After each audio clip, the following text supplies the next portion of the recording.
Once you've gotten used to a ketogenic diet, you're going to want to push your results to the next level. So if you've got your grocery list and your meal planning under control, then it's time to start thinking about intermittent fasting.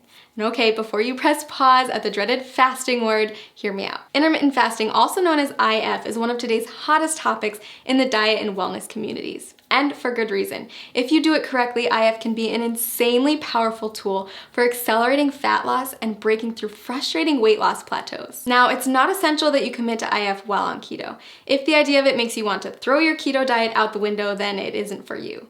But if you're up for another adjustment with the potential to ramp up your weight loss and turn you into a fat burning machine, then keep watching. IF basically boils down to two terms, feeding and fasting. You're in a feeding state when you're eating, and all the times in between you're fasting. Easy, right?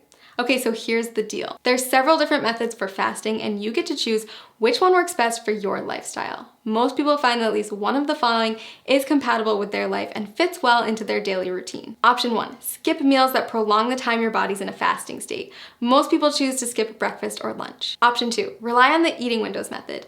This approach involves eating between a 4 and 7 hour window every day and fasting for the rest of it. Option 3, not for the faint of heart. Your third choice is to commit to a 24 to 48 hour cleanse. It's more of an extended fast, and I don't recommend it if you're just getting started with IF. So how do you know which option is best? If you're just getting started with fasting, option 2 is probably the way to go.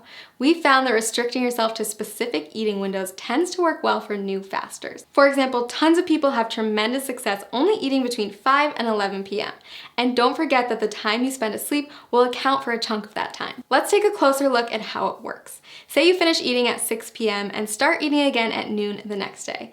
That means you fasted for 18 hours and eaten for 6. In other words, you've achieved an 18-6 window. If you finish eating as early as 5 p.m. and don't eat again until noon the next day, then you've fasted for 19 hours and eaten for 5, or you've achieved a 19-5 window. You don't have to adhere to IF every day. You can try it out once a week at first, listen to your body, and then add in more IF days over time. So why does IF work anyway? The first and simplest reason is that our bodies can only take in so much food at a time.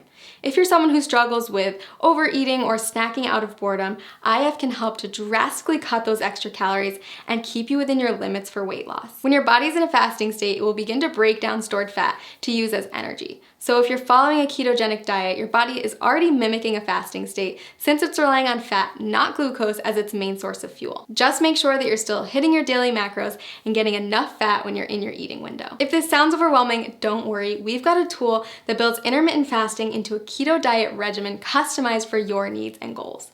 Click the link below this video to discover your personalized plan. And keep in mind that the benefits of IF go far beyond weight loss. After all, there's a reason why every wellness community is talking about it, and why thousands of today's top performers have made it a part of their daily routine.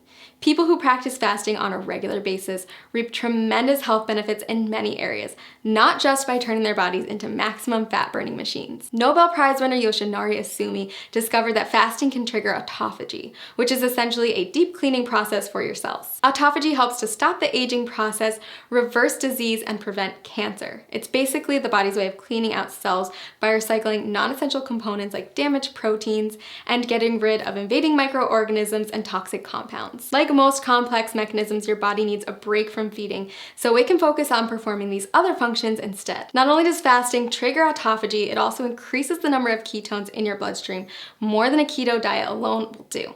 When you start practicing IF, you may find yourself more focused than usual. That's because your body is running on ultra premium fuel. If you're on keto, you may have already experienced this heightened mental clarity. So consider adding IF to your routine, a way to get more bang for your buck, so to speak. Lots of people ask me if they can do IF if they're avid exercisers. If that's you, don't worry. Countless studies have shown that intermittent fasting is compatible with fitness routines and can even result in higher metabolic adaptations, improved muscle synthesis, and even better response to post-workout meals. So is IF right for you? If you're not afraid to change it up, burn more fat, focus better, and improve overall health, then I say give it a try. I've honestly never seen as much success as I do with people who combine a ketogenic diet with an IF lifestyle. It's truly the holy grail of weight loss and optimum health. Click the link below this video to create your own customized keto diet plan where you can easily add intermittent fasting into your daily routine.